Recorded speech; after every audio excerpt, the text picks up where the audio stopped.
اللهم صل على محمد اللهم صل على محمد وعلى آله وصحبه وسلم. بسم الله الرحمن الرحيم.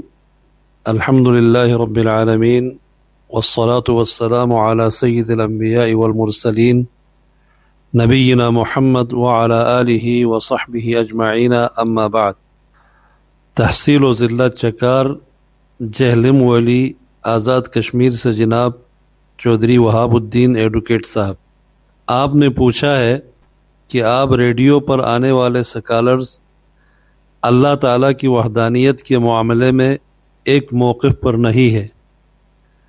کچھ حضرات اپنی گفتگو میں کہتے ہیں اللہ تعالیٰ فرماتے ہیں، کچھ اور سکالرز اللہ تعالیٰ فرماتا ہے کہتے ہیں، جبکہ اللہ تعالیٰ تو ایک ہے۔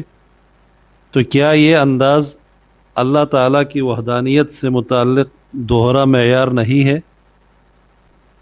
جناب چودھری وہاب الدین ایڈوکیٹ صاحب و باقی سامعین کرام، یہ طریقہ اور انداز اللہ کے فضل و کرم سے کوئی دوہرا معیار نہیں، اور نہ ہی اس میں مختلف سکالرز اور علماء کے موقف میں کوئی تضاد یا ٹکراؤ ہے، بلکہ یہ ایک ادبی اور فصاحت و بلاغت کا اسلوب ہے جو عربی زبان میں بھی استعمال ہوتا ہے اور ہمارے ہاں اردو زبان و ادب میں بھی عام رائج اور مستعمل ہے۔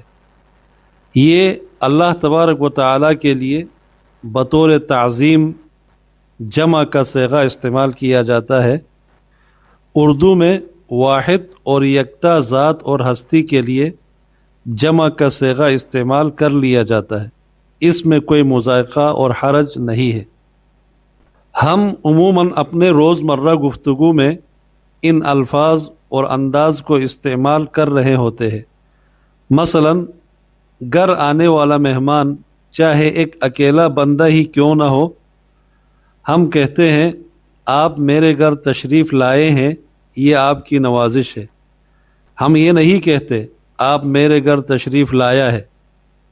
خود قرآن مجید میں جا بجا سینکڑوں آیات میں اللہ تعالیٰ نے اپنے لیے میں کی بجائے ہم اور ہمارے کا لفظ استعمال کیا ہے، جیسا کہ ارشاد فرمایا اِنَّا أَنزَلْنَاهُ فِي لَيْلَةِ الْقَدْرِ وَنَحْنُ أَقْرَبُ إِلَيْهِ مِنْ حَبْلِ الْوَرِيدِ وَخَلَقْنَاكُمْ أَزْوَاجًا إِنَّا جَعَلْنَاهُ قُرْآنًا عَرَبِيًّا أَأَنْتُمْ أَنزَلْتُمُوهُ مِنَ الْمُزْنِ أَمْ نَحْنُ الْمُنزِلُونَ إِنَّا كُلَّ شَيْءٍ خَلَقْنَاهُ بِقَدَرٍ نحن قسمنا بينهم معيشتهم في الحياة الدنيا ورفعنا بعضهم فوق بعض۔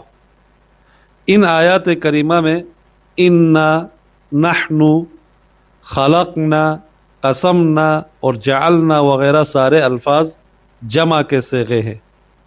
تو کیا نعوذ باللہ ہم یہ کہیں گے کہ ان آیات میں صیغہ جمع کا استعمال اللہ تعالیٰ کی وحدانیت سے متصادم اور مخالف ہے؟ ہرگز نہیں، بلکہ اس میں کوئی اشکال نہیں ہے۔ یہ تعظیم، ادب اور تکریم کے اظہار کا ایک خوبصورت اسلوب اور انداز گفتگو ہے۔ اگر کوئی شخص لفظ بلفظ ترجمہ کرتے ہوئے جمع کا صیغہ استعمال کیے بغیر اللہ تعالیٰ فرماتا ہے کہے تو اس میں بھی کوئی حرج اور بے ادبی نہیں ہے۔ والحمدللہ والصلاة والسلام علی رسول اللہ، اما بعد۔